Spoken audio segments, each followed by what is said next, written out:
ஒரு விஷயத்த நான் மற்றவங்களுக்கு செய்யவே மாட்டேன் அப்படின்னும் பொழுது மற்றவங்க எனக்கு செஞ்சாலுமே அது எனக்கு மனசில் உறுத்திக்கிட்டே தான் இருக்கும். ஏன் எனக்கு இந்த ஃபேவர் இவங்க செய்கிறாங்க, அது நெகட்டிவ் ஃபேவராக இருந்தாலும் சரி, பாசிட்டிவ் ஃபேவராக இருந்தாலும் சரி.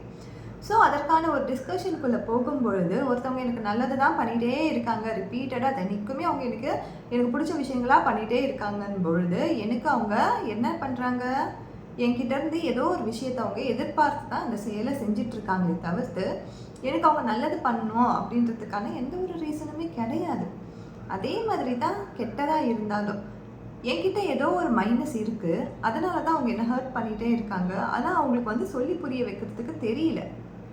நம்மளுக்கு புரிய வைக்கிறதுக்கும் அவங்களால அந்த அளவுக்கு அவேர்னஸ் இல்லாமல் இருக்காங்க. அதனால தான் ஏதோ ஒரு விஷயத்தில் காயப்படுத்திகிட்டே இருக்காங்க. ஸோ அது என்னென்னு ஃபைண்ட் பண்ண வேண்டியது என்னுடைய கடமை. அப்படி இல்லைன்னா என்னால் விட்டுட்டு போக முடியும். ஸோ எப்பயுமே ஒரு விஷயம் நல்லதாக இருந்தாலும் சரி, தீயதாக இருந்தாலும் சரி, முழுசாக நம்புறத தவிர்த்துருங்க.